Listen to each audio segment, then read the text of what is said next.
5 अगस्त सुबह का वक्त उत्तरकाशी के धराली गांव में लोग अपने अपने काम में बिजी थे, कुछ बाजार में तो कुछ घरों में। लेकिन सिर्फ 1 मिनट के अंदर अंदर सब कुछ खत्म हो गया।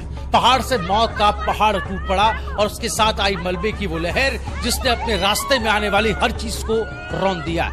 आज मैं आपको दिखाऊंगा, बताऊंगा उस तबाही की असल वजह जिसे लेकर भूटान में काम कर रहे भारत के वरिष्ठ जियोलॉजिस्ट इमरान खान ने एक्सक्लूसिव तस्वीरें और एक रिपोर्ट शेयर की है। और ये कहानी सिर्फ एक बादल फटने की नहीं है दोस्तों, ये कहानी है पहाड़ के सीने पर जमी बर्फ, मिट्टी और पत्थरों के खतरनाक खेल की, जिसे वैज्ञानिक भाषा में कहते हैं ग्लेशियर डिपॉजिट स्लाइड।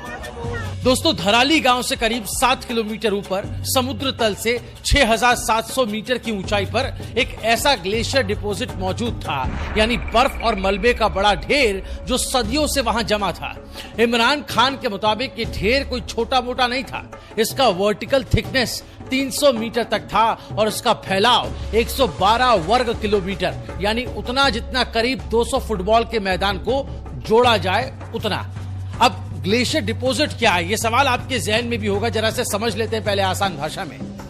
जब ग्लेशियर यानी कि बर्फ का एक बड़ा पहाड़ धीरे धीरे नीचे की ओर खिसकता है तो वो अपने साथ रास्ते की चट्टानें, मिट्टी, बजरी और रेत भी घसीट लेता है। जब ये बर्फ पिघलती है तो जो मलबा बचता है उसे ही कहते हैं ग्लेशियर डिपॉजिट। ये बिल्कुल वैसा है जैसे आप अपने घर में कालीन उठाएं तो उसके नीचे धूल और छोटे छोटे कंकड़ आपको दिखाई देते हैं। फर्क सिर्फ इतना है कि यहाँ कालीन की जगह बर्फ का पहाड़ है और धूल की जगह लाखों टन पत्थर और मिट्टी। 5 अगस्त को क्या हुआ? 5 अगस्त की सुबह ऊंचाई पर जो तेज बारिश हुई उसने पूरे सिस्टम को हिला दिया।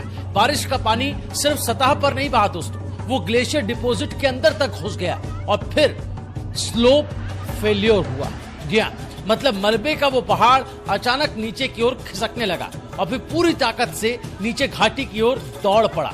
धराली के ऊपर जो नाला है वो लगभग 7 किलोमीटर लंबा और बेहद खड़ा है। दोनों तरफ पहाड़, बीच में तंग रास्ता, यानी मलबे को रुकने का कोई मौका ही नहीं मिलेगा।